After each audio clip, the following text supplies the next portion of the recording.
pourquoi la crypto-monnaie XRP a pris plus que 60% en quelques jours? Ça concerne la bataille judiciaire avec la SEC que désormais ça fait depuis 2020 qui est en cours. Mais commençons par le début.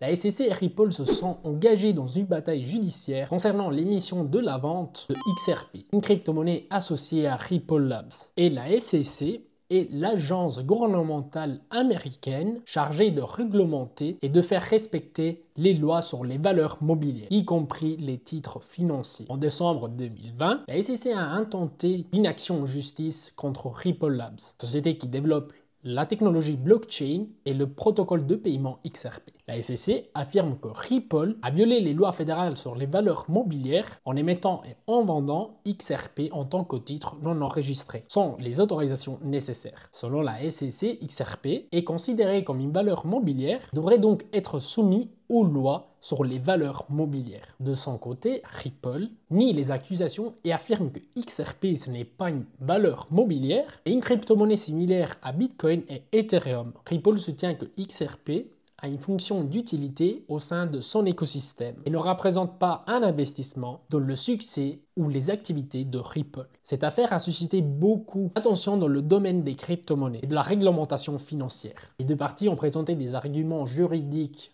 complexes et ont procédé à une vaste collecte de preuves. Actuellement, l'affaire est toujours en cours et aucune décision finale a été rendue. Pendant ce temps, la communauté des crypto-monnaies reste intéressée par l'issue de cette affaire, car elle pourrait avoir beaucoup d'impact et d'implications importantes sur la réglementation des crypto-monnaies aux États-Unis. Le juge Thor, qui préside l'affaire entre la SEC et Ripple Labs à New York, a émis une ordonnance provisoire qui constitue une victoire partielle pour Ripple. Selon le juge, les ventes initiales de XRP effectuées par Ripple Labs auprès d'investisseurs institutionnels peuvent être considérées comme des ventes de contrats d'investissement ou de valeurs mobilières. Cependant, le juge a également statué que les ventes ultérieures de XRP directement sur le marché par Ripple Labs ou la vente de XRP par les anciens et actuels dirigeants ne constituent pas des contrats d'investissement ou des valeurs mobilières. Et cela change tout. Cela signifie que Ripple Labs pourrait être protégé pour une grande partie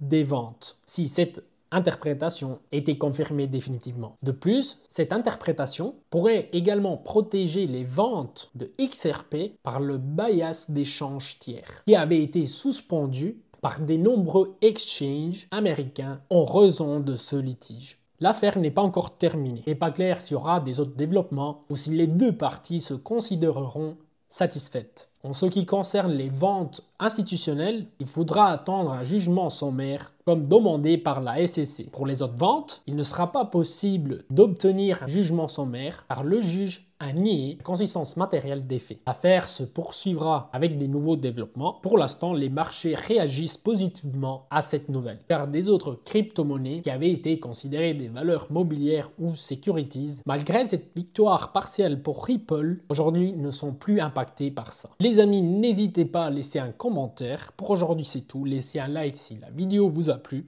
et abonnez-vous si vous ne l'avez pas encore fait. À la prochaine.